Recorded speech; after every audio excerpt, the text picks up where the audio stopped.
Punjab Kings 5వ విజయం నమోదు చేసుకొని పాయింట్స్ టేబుల్లో మరోసారి అదే టాప్ పొజిషన్లో కంటిన్యూ అవుతోంది. లక్నో సూపర్ జెయింట్స్తో జరిగినటువంటి మ్యాచ్లో పూర్తి డామినేషన్ ప్రదర్శించి విజయం సాధించింది పంజాబ్ కింగ్స్. మొదట బ్యాటింగ్ చేసిన పంజాబ్ కింగ్స్ రికార్డు స్థాయిలో 254 రన్స్ చేసింది for the loss of 7 wickets. సిక్సర్ల మోత మోగింది ఈ మ్యాచ్లో. అత్యధికంగా 21 సిక్సర్లు బాదారు Punjab Kings batters.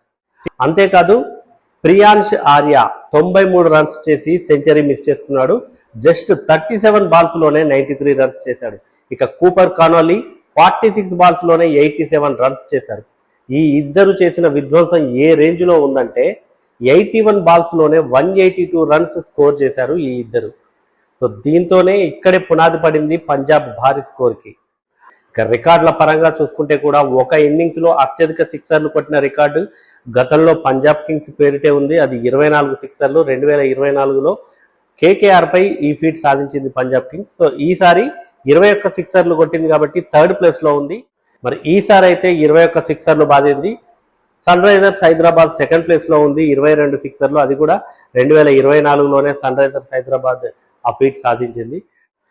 First batting చేసినటువంటి పంజాబ్ కింగ్స్ ఓపెనర్ ప్రభ్సిమ్రన్ సింగ్ త్వరగా అవుట్ అయినప్పటికీ కూడా కూపర్ కనోలీ అండ్ ప్రియాన్ష్ ఆర్య ఈ ఇద్దరు అయితే మామూలు రచ్చ కాదు, సిక్సర్ల విధ్వంసం సృష్టించారు. అసలు లక్నో బౌలర్లకి ఎక్కడ వేయాలో ఏంటో ఏ మాత్రం క్లూ లేదు. ఎస్పెషల్లీ ఇక్కడ మాట్లాడుకోవాల్సింది ఇన్నింగ్స్ 13th ఓవర్. ఇన్నింగ్స్ 13వ ఓవర్ ఎయిడెన్ మార్కరమ్ వేశాడు. ఈ ఓవర్లో 5 సిక్సర్లు వచ్చాయి. ఓవరాల్గా ఈ ఓవర్లో 32 రన్స్ వచ్చాయి. 3 సిక్సర్లు కూపర్ కానోలీ కొట్టగా 2 సిక్సర్లు ప్రియాన్ష్ ఆర్య కొట్టాడు. మొత్తంగా అయితే వచ్చిన ప్రతి బ్యాటర్ కూడా సిక్సర్ల మోత మోగించడంతో పంజాబ్ కింగ్స్ అయితే భారీ స్కోర్ నమోదు చేసింది. కెప్టెన్ శ్రేయస్ అయ్యర్ సింగిల్ డిజిట్కే అవుట్ అయినప్పటికీ కూడా మార్కస్ స్టోయినిస్ 29 రన్స్ చేశాడు. నెహాల్ వదేరా 13 రన్స్ చేశాడు. శశాంక్ సింగ్ 17 రన్స్ చేశాడు. సో వీళ్ళంతా వచ్చిన వాళ్ళు వచ్చినట్టు సిక్సర్లు బాదుతూ స్కోర్ని అయితే స్ట్రైక్ రేట్ని అయితే ఎక్సలరేట్ చేశారు. స్కోర్ వేగాన్ని పెంచారు. స్కోర్ బోర్డుపై 250+ రన్స్ని పుటప్ చేశారు. ఇందులో మాట్లాడుకోవాల్సింది ఏంటంటే ఇన్నింగ్స్ లాస్ట్ ఓవర్ మాత్రము ప్రిన్స్ యాదవ్ 5 రన్లు మాత్రమే ఇచ్చాడు. లేదంటే 260-270కి వెళ్తుంది అనుకున్నాము పంజాబ్ కింగ్స్ స్కోరు. ఆ లాస్ట్ ఓవర్లో 2 వికెట్లు తీశాడు ప్రిన్స్ యాదవ్. ఒకటేమో రన్అట్ రూపంలో అయింది, ఒకటేమో వికెట్ తీశాడు. 5 రన్స్ మాత్రమే ఇచ్చాడు ఆ లాస్ట్ ఓవర్లో. లేదంటే 260-270 రన్స్ స్కోర్ చేసేది పంజాబ్ కింగ్స్. 255 రన్స్ చేజింగ్ చేయడానికి బరిలోకి దిగిన లక్నో సూపర్ జెయింట్స్ ఏ దశలో కూడా చేజ్ వైపు వెళ్తున్నట్టు కనిపించలేదు. సర్ప్రైజింగ్ గా ఈసారి ఓపెనింగ్ లో ఆయుష్ బడోని వచ్చాడు మిచెల్ మార్ష్తో పాటు.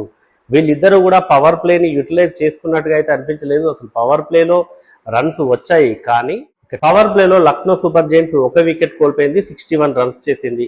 మరి ఇది భారీ టార్గెట్ ను చేజ్ చేస్తున్నప్పుడు ఈ పవర్ ప్లే స్కోర్ అనేది అయితే మరి ఎంతవరకు సెట్ అవుతుంది అనేది మరి వాళ్ళకే తెలియాలి. సో మార్కరమ్ని పంపించకుండా ఆయుష్ బడోనీని పంపించడం ఏంటనేది అయితే చాలా మందిలో ఒక క్వశ్చన్ గానే మిగిలింది. సరే, బడోని తన వంతుగా తను స్కోర్ చేసినప్పటికీ కూడా అది ఈ భారీ చేజ్కి మంచి ఆరంభాన్ని అయితే ఇవ్వలేకపోయింది. బడోని 35 రన్స్ చేసి అవుట్ అయ్యాడు. ఆ తర్వాత నంబర్ 3లో రిషబ్ పంత్ వచ్చాడు. మిచెల్ మార్ష్కి తోడుగా రిషబ్ పంత్ జత గెలిచాడు. ఈ ఇద్దరు కలిసి ఇన్నింగ్స్ అయితే ముందుకు తీసుకెళ్లారు, కానీ బాల్ అయితే కనెక్ట్ అవ్వలేదు. భారీ షాట్లకు ప్రతి బాల్ని వీళ్ళు కొట్టడానికి ట్రై చేశారు, కానీ బాల్ అయితే అంత పర్ఫెక్ట్గా కనెక్ట్ అవ్వలేదు. ఈ విషయంలో మాత్రం పంజాబ్ కింగ్స్ బౌలర్లను మెచ్చుకోవాలి. So Rishabh Pant and Mitchell Marsh 2వ వికెట్కి 48 రన్స్ జోడించారు. ఈ దశలో 40 రన్స్ చేసినటువంటి మిచెల్ మార్ష్ అవుట్ అయ్యాడు. సో ఇక నికోలస్ పూరన్ని మరో ఎండ్లో ఉంచి రిషబ్ పంత్ అయితే సిక్సర్లు కొట్టడం మొదలు పెట్టాడు, కానీ ఆ స్కోర్ని ఎక్సలరేట్ చేసే క్రమంలో 43 రన్స్ చేసి రిషబ్ పంత్ కూడా అవుట్ అయ్యాడు.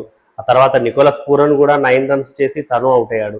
ఇక ఈ దశలో Aiden Markram and Mukul Choudhary, KKR పై ఒక విధ్వంసకర ఇన్నింగ్స్ ఆడినటువంటి Mukul Choudhary and Aiden Markram కొంచెం ఆ రన్ రేటు మరీ తగ్గకుండా చూసే ప్రయత్నం అయితే చేశారు. మిడిల్ ఓవర్స్లో వైశాఖ్, విజయ్ కుమార్ అండ్ యుజ్వేంద్ర చాహర్ తలో వికెట్ తీశారు. సో లాస్ట్లో ఈక్వేషన్ కూడా చాలా కష్టసాధ్యంగా మారిపోయింది. 20 బాల్స్లో 90 రన్స్, 20 బాల్స్లో 89 రన్స్, ఈ రకంగా కష్టసాధ్యమైనటువంటి ఈక్వేషన్ ఉండటంతో భారీ షాట్లకు ప్రయత్నించాడు Mukul Choudhary and Markram. So Punjab బౌలర్లు లక్నో సూపర్ జెయింట్స్ని 200 పరుగులకే రెస్ట్రిక్ట్ చేశారు. దీంతో 54 పరుగుల తేడాతో భారీ విజయాన్ని నమోదు చేసింది పంజాబ్ కింగ్స్. ఇక పంజాబ్ కింగ్స్ ఫీల్డర్లు ఎస్పెషల్లీ శశాంక్ సింగ్ లాస్ట్ లో 2 క్యాచ్లు డ్రాప్ చేశాడు. ఆ తర్వాత ప్రభ్సిమ్రన్ సింగ్ ఒక క్యాచ్ డ్రాప్ చేశాడు. సో దీనిపై అయితే కోచ్ రికీ పాంటింగ్ అంత హ్యాపీగా అయితే లేడు. సో ఇవన్నీ ఫ్యూచర్ మ్యాచెస్ లో రిపీట్ కాకుండా చూసుకోవాలని అయితే వాళ్ళు ఆలోచిస్తూ ఉంటారు. ఏదేమైనప్పటికీ కూడా అవన్నీ వాళ్ళు పెద్దగా పట్టించుకోరు, మర్చిపోతారు. ఎందుకంటే ఒక బిగ్ విన్ దొరికింది వాళ్ళకి, ఫస్ట్ ప్లేస్ లో కంటిన్యూ అవుతున్నారు. మరి లక్నో సూపర్ జెయింట్స్ మాత్రం ఫస్ట్ టైం 200 స్కోర్ చేసింది అనుకుంటా ఈ మ్యాచ్ లోనే. కాబట్టి వాళ్ళు 8th పొజిషన్ లో అలానే కంటిన్యూ అవుతున్నారు. పంజాబ్ కింగ్స్ ఫస్ట్ పొజిషన్ లోనే కంటిన్యూ అవుతుంది.